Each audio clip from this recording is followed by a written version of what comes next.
Hello beautiful people, I'm Raish Phoenix, and in today's video I will be showing you guys the behind the scenes for my Faye Valentine photo shoot. I'm starting off by creating a idea or a game plan for the makeup look I'm going to be doing. So my inspiration for the look that I'm creating is actually going to be Amrezy because baby, she slays. Like, look at her, like, hello. So I'm using her as inspiration because like I really love her looks and I feel like it was perfect for Faye Valentine. I wanted something that was kind of, I guess, like a little bit sultry, but also it's giving cat eye, it's giving femme fatale, like something like that. But I knew that I wanted to work with neutrals, so that's why I'm looking at this picture of Amra to inspire me. I was swatching different eyeshadows from the Amrezy palette. The reason why I like to look at swatches is because it helps me figure out how certain colors are going to look next to each other, if they're too cool, too warm, and also I don't want any surprises the day of filming. I want to make sure that I know what colors I'm using. I make note of which ones are going in my crease, which ones are going on the lid, stuff like that. And I'm glad that I did this because the day of I actually ended up using a completely different palette. Right now, you guys are seeing me type the notes for the look that I'm going to be doing, but also another thing that I do in my notes. So I'm using the Notes app on my iPad. Another thing that I do is I make note of the lighting if I do have an idea already. Sometimes I figure it out the day of, but if I do have an idea already, I make sure that I'm aware of, okay, I want to use blue and yellow, I want cool and warm, or mostly cool, stuff like that. It's just going to make it so much easier the day of because there's so many things that I'm doing that if I can eliminate as much thought as possible and just focus on posing the day of, that's why I like to just plan this stuff out early.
Moving on to poses. What I like to do is I sketch out the poses that I plan on doing the day of the shoot. Some of these are inspired by just when I Google Faye Valentine, the poses that I felt stood out to me the most, that's what I'll sketch, and sometimes they're poses that I just think of, like I already see myself or envision myself doing that the day of the shoot. Another thing where it's just like it's so much easier to just look at this and get a vibe for it the day of, because there are times when I put on the cosplay, like I spend so much time doing my makeup, getting dressed, just preparing the setup for everything the day of, and then I sit down to shoot and I just sit there and I'm like, girl, what poses am I doing? So this helps to make sure that doesn't happen, and I'm like, okay, like this is the vibe I'm going for Faye, like this is the type of pose that I want to do. And I sketch it out loosely enough, like I give myself enough detail in these sketches to make sure that I know exactly how I'm going to be positioning myself when I take the photo, and those little arrows are kind of just a guide for the flow of the pose and to make sure that I'm mindful of my body and the way I'm like posing when I do these. I also do watch, like for whenever I'm doing a cosplay shoot, I watch whatever that character is from. So leading up to the photo shoot, I was watching Cowboy Bebop. I also wanted to watch some stuff that would help me with kind of like that badass woman boss femme fatale type of vibe. So I ended up watching Lara Croft. I watched the recent Batman I watch Birds of Prey, stuff like that, to help me get an idea of like, okay, like these are different women or different movies that have women leads where I can get a vibe for how like they hold that role, like their expressions, the way they move, the way they talk, stuff like that, that I can help get inspiration for and translate into my shoot. Another thing I do is I notate whatever TikToks I'm going to be doing. So because I like to do a bunch of TikToks, what I do is I write down the different ones and I also create a legend for them. And the legend will either tell me if it involves a transition, if it's something where I have to film throughout the process of getting ready, like doing my makeup, or if it's something that is just when I'm completely done and in cosplay and fully dressed. It helps to, like I said, everything I'm doing is to eliminate thought the day of. So the more I plan, the easier it is for me to just flow through things the day of the shoot. And also I plan the entire week. So the week before the shoot, what I'll do is I kind of I use my reminder app on my iPad and I just notate what I'm doing on each day, and throughout the entire week leading up to a Friday, that is what I will stick to. And the reason why I've noticed that doing shoots on Friday helps because I know I'm gonna pass out. Like literally my photo shoots is like a 24-hour process of just the moment I get up, getting ready, taking a little break, setting up, shooting, making sure I'm getting the shot, filming for makeup tutorial, behind the scenes, TikToks, all of that will literally take me up until 24 hours, my god. But it's definitely worth it when I just see the final results. Here I'm showing you guys that I steam my backdrops. I gotta make sure that all those lines are out because the worst thing for me is when I'm taking a photo and I look and there's a line behind me. Why is there a line behind me in my backdrop? So I like to steam my backdrops, make sure there's as little line as possible, like as little lines as possible. Also, I am working on putting together an Amazon storefront, so I'm gonna link whatever I have in this video in there from Amazon that I got so you guys can see it. Here I'm showing you guys a picture of when I last cosplayed as Faye Valentine, and the gun, like you can see how that red part kind of looks like a damn bottle cap on top, and I felt like it was so distracting in the video. No, not in the video, in the picture. So the reason why I'm going in and you guys are seeing me paint that part black is because I felt like I still want it to be like noticeable that it's a fake gun prop, but I wanted to eliminate more of the red so it's not so distracting when I film. And I ended up doing this the day of the shoot. It was just one of those things where it's just like I kept thinking about it and it was on my mind, and it was just like I don't want to be posing with this gun and then like this gun prop, and then it's like I go to edit my photos and there's just this obnoxious swatch of red in the pictures. So I wanted to eliminate some of the red and keep like some of the red there so you know it's fake, you know. And then yeah, that's what I did. I ended up going in with gouache. I would have used my black paint, but I am using gouache. It dries pretty quickly, so that was a plus. This is a gouache I use. It's from Arteza. The only thing is that gouache is water activated, so that wasn't my first choice. It was my only option with what I had. I was gonna use Liquitex, like this acrylic paint, but look, it looked like venom is in there. Like the paint dried up. I don't know why venom is chilling in my paint, but he's in there. So I decided to use the gouache instead because that's all I had for that time. And here I'm just showing you guys a little bit of footage of me doing my makeup. I'm gonna have a separate makeup tutorial, but just know I went in, I did my face makeup, that was the next thing I did. Here is the final setup. So just to explain how it is, I have a ring light on top that is kept in place by those clamps. Then I have Christmas lights that are running along the border of the backdrop. In the center is the tripod where I use my camera. On the left is an LED color changing light, and then on the right side you guys see my ring light. So this, depending on the shoot, is usually my setup for whenever I'm doing a photo shoot.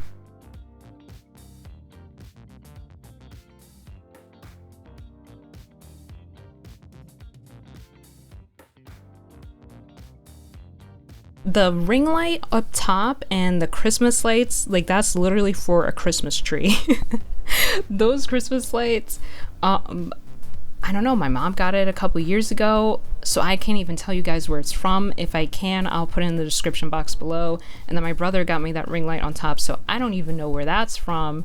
But for the most part, a lot of these stuff is from Amazon. So the LED light bulb, it's remote controlled, and it's super helpful because when it's remote controlled, you can change the color and adjust it to what you need. This is a remote, so if you look at that bottom circle section, you can literally adjust the hue to a specific color, which I find super helpful. So you're not limited. Baby, you get the spectrum. So that helps a lot with my photo shoots. Here is the shutter release button that I use for my camera. So I just use this. It helps because you can put it on a timer setting. You can do multiple pictures at once, and you just press that button. You see the green light going, you get your shot. This is like my best friend during photo shoots.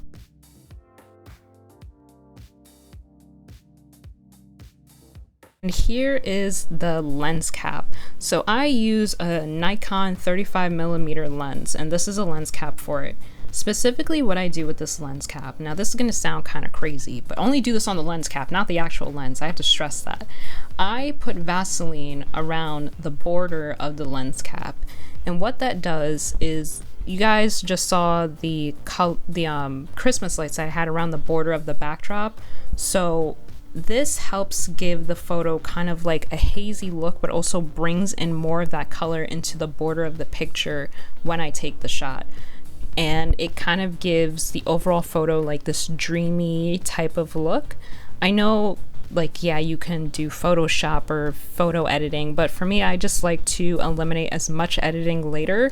So this is one of the tricks that I've been doing to kind of get more of that dreamy look, depending on the photo shoot and what I want out of it.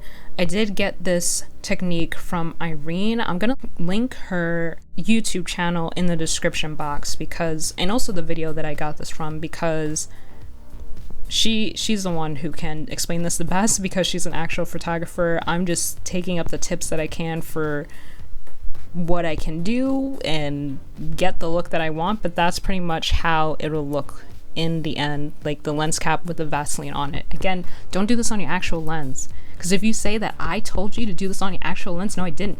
Do it on the lens filter. Save your lens, do it on the lens filter. Don't ever think of doing this on your actual lens. Do not damage that.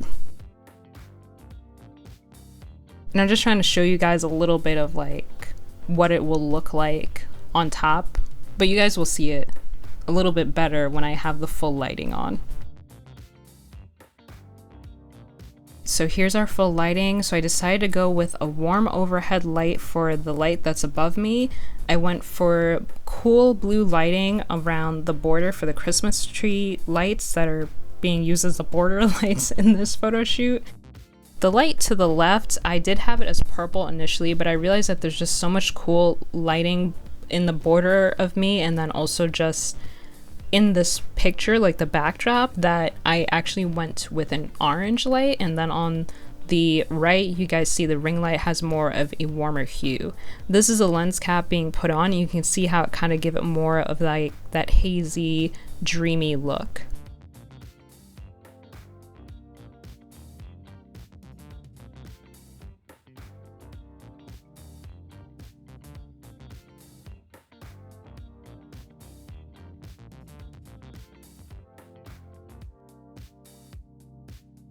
Here I'm going to be showing you guys myself actually doing the shooting. The first thing I do when I start a photo shoot is I make sure that I have my white balance on my camera set, and when I take shots it's not going to be changing or shifting from cool to warm. I just want to make sure that I get an idea for what white balance is needed to get the type of shot that I need. Another thing is, you guys are seeing me fix several things. Faye ironically, and I say ironically because it doesn't really look like it, is actually one of what has been one of the most difficult cosplays for me. And the reason why she was difficult to just take photos of is because The hair that's in front of the headband right now, it just kept getting in my face and making weird shapes around my head. And I was fighting with it, you know? And then on top of that, with the red top, I felt restricted, like I couldn't move my arms as much. And then my yellow top kept shifting up, and then I had to pay attention to my thigh highs that were shifting down, and it was just so much that I had to keep like adjusting and fixing, as you guys are seeing, and like the hair sticking to my lipstick.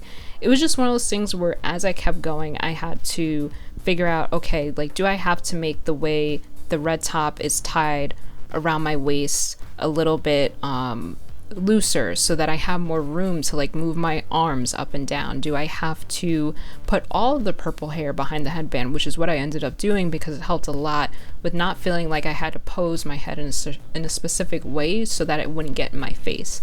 It's just one of those trial and error things where it's like I just had to figure it out as I go. But when it comes to posing specifically, yes, I do have the sketches that I did that I showed you guys earlier. But on top of that, what I like to do is, the way I think of it is, if it feels weird, it probably looks weird.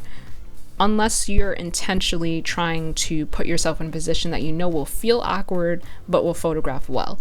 But for me, for the most part, I try to make sure that I feel as comfortable as possible when posing.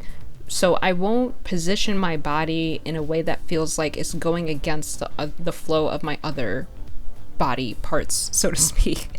And what I mean is, even with my position right now, you can see how my head is tilted towards the arm that is bent, that is on my leg. And if you guys could see it, my leg is also following that same line of movement to where my arm is.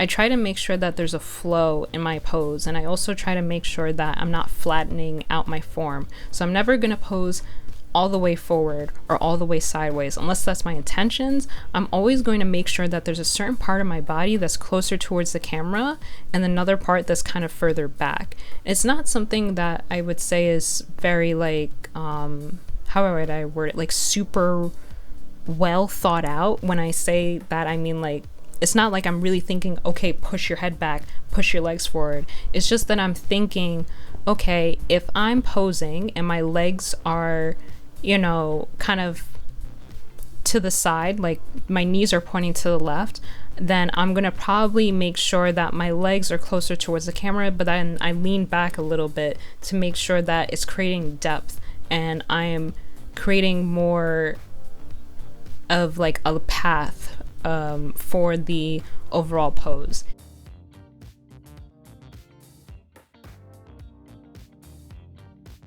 Even with this pose, you can see that I'm trying to make sure that I'm opening up my form. So the arm that is closest towards the camera, I will make sure it's out of the way so you can still see the rest of my body, my torso, and then you'll see that I'm posing my arm that's farther away on the leg that's bent so that the flow of my arm that's raised will also carry out into the form of my leg. It's just one of those things where I'm always making sure that there's a flow, and my body and all the parts, like my legs and my arms specifically, they feel like they're going in a specific direction and it doesn't feel like it's like unnatural.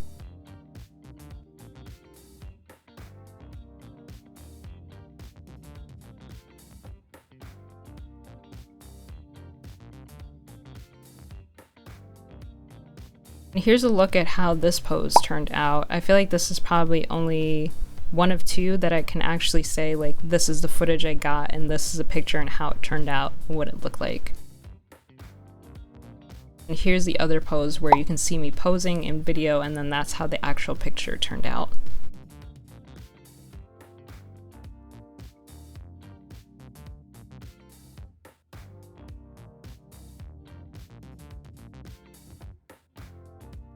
You guys can see in the bottom right corner just a little bit how I have a fan there that's helping create movement in my hair.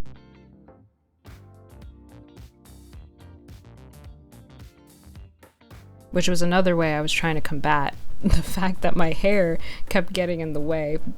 Like, I liked how the photos turned out using the fan, but later on I was just like, girl, put that headband in front and push all the hair back so you're not creating weird shapes with this wig of your head.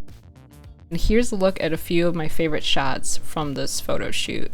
You guys can see more on my Ko-fi, which I will have linked in the description box if you want to see this cosplay, more of these shots, and then also other cosplay photo shoots that I've done.